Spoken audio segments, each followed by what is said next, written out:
Hello, welcome to this very special presentation. Today I'm Josh, your painter from eavylead Painting Studios Japan, and today we're going to have a look at this figure from Confrontation. It's one of those unpronounceables, Ibenseth Dominus, I think will probably be the closest I can come to. I'm going to start with the base coat on the mask. Now the mask is in non-metallic metal, so this is the particular style I'll be painting and using in this video. So if it's something new to you, then hopefully this video will give you the encouragement that you can do it too. We're going to use a dark sort of grey-blue. This is the Luftwaffe World War II colour from below model colour I'm using as my preferred base coat. I'm going to give it a couple of coats and let that dry. And then we're going to apply a mid-tone of dark blue pale. That's going to be the colour I'm going to use as a mid-tone. You can use any other colour that you want. You can even just add white to this mixture if you needed to, or just a light grey. Don't feel you need to get the exact colours. If you just want to try non-metallic metal, you can do it with just black and white paints if you wanted to. I prefer to use blue-greys in my particular colour set. And that mid-tone colour we used to sketch in and highlight all the areas that are raised on the particular details of the mask, just to give it more definition, just to define those lines around the eye sockets, around the mouth, and around those edged horn details on top of his mask, just so that we have a nice point of reference where those lines are before we go on to the shading of the model. Well, now I'm just adding more of that blue-grey, as you can see on my palette, and just sort of increasing the highlights in those raised areas and sort of just making it more defined in each of those sections on his mask. And I'm going to take some purple from Below and some black ink from Nostalgia 88. Mixing those together, I'm going to use that as the basis of making a wash to really deepen the mask colour now. I like adding purples with the blacks for the armour for the Mignor. There's something about that particular faction that I think purple really lends well to the colours that I use on my palette for Mignor. And it just gives that sort of otherworldly kind of feel to them. They're from the Abyss, so I think the Abyss is kind of a blacky purpley kind of a place.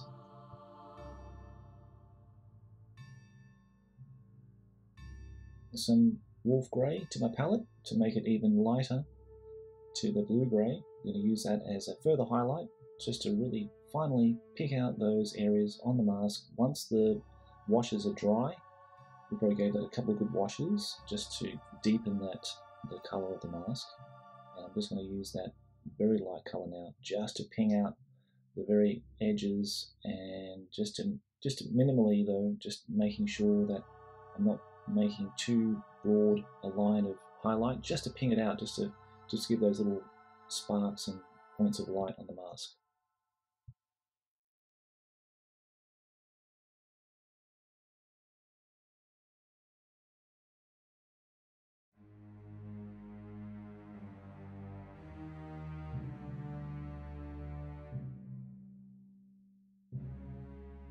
I think we have a very nicely defined looking mask, so we can move on to the next section now, which will be the skin colours and the beard and the antlers.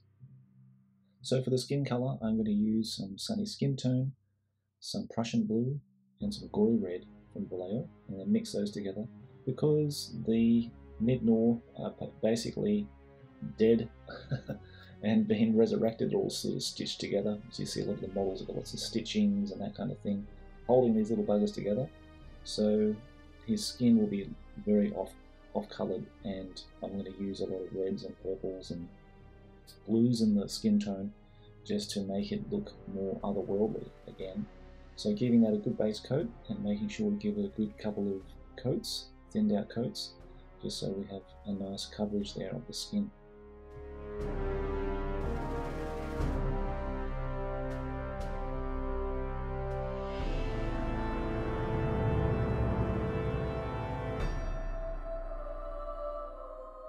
And then the eyes will be dotted in with some black here, just to give, because his eyes are going to be black like they're dead as night. And we're going to pin those little black eyes once they're dry with just some white paint, just to give that sort of speck of white to make them look like they're sort of glistening and catching the light on the corner of their eyes. So, next part, we've got the beard. Now the beard's got kind of a darkish red colour, and we've got the antlers, which are more of a sort of a bony brown colour. So we're going to use some burnt umber from Vallejo, and some of that gory red. We're going to mix that together to form the base coat for the beard. And I'm going to layer that on there with a couple of coats. Now to prep his mighty horns, we're going to get some brown ink and some flat earth. Then I applied a thin coat of dead flesh first from Vallejo Game Colour on his horns as a primer before we start inking down and making his horns look really, really dark and devilish. Once the dead flesh coat was dry, a thin wash of brown ink was applied and left to dry.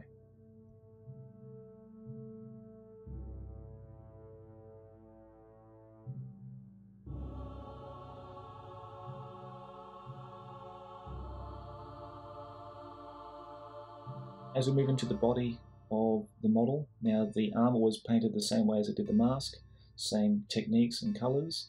The skin colour now working on as well, which is the same technique, same colours that I applied for the face. So just repeat those steps when painting the flesh and armour parts on the main body of the model. With those tendrils at the back there, I thought I'd add some nice purples and pinks and mix them in nice and thin over the base coat, just so to get some different blends, different colours. You can go wild here, you can add blues and purples and oranges if you want, or reds or whatever, whichever colour you think is nice. Even greens would look really nice on those as well. You can really go to town on those and just add thin washes, thin glazes over the base colour.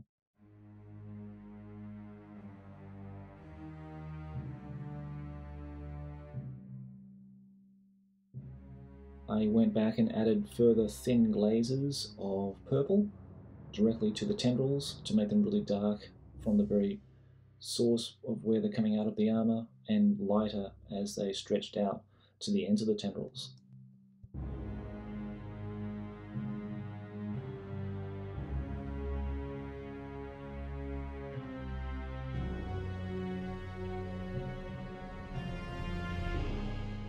Using some very thinned out black ink, I went over some parts of the armour just to define some of the areas on the armour further, to deepen and to give them more of a rich colour. And I did that using the ink because the ink sort of enriches and gives a more of a glossy tone to the armour, which is kind of the effect I was looking for with this particular miniature.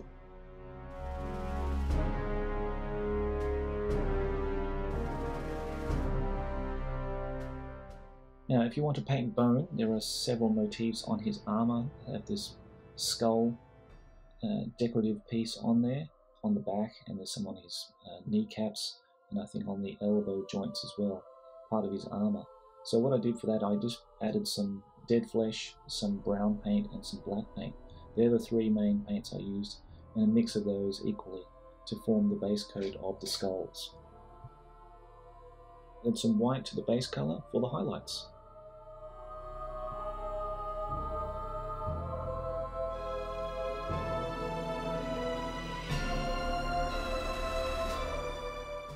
When it came to doing his sword, I concentrated on one side being very light and the underside being very dark, and mixed the colours appropriately, blending through and trying to create these very nice smooth transitions, which will take time. It's not easy, and I can understand why some people prefer using metallic paints rather than the iconic non-metallic paints, but I prefer that as a good challenge, and painting this sword was no different. Concentrating on the upper half, splitting the sword in two, one side being much lighter than the underside, and then playing around with the colours to create the illusion that it is indeed a metallic object.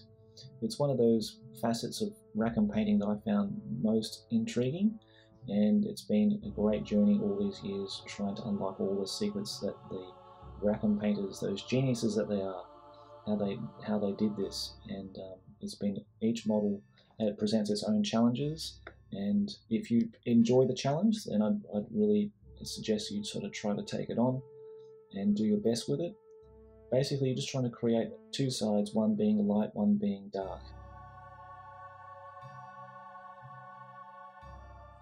So hopefully this will show you some of the process of painting non-metallic metals in this video.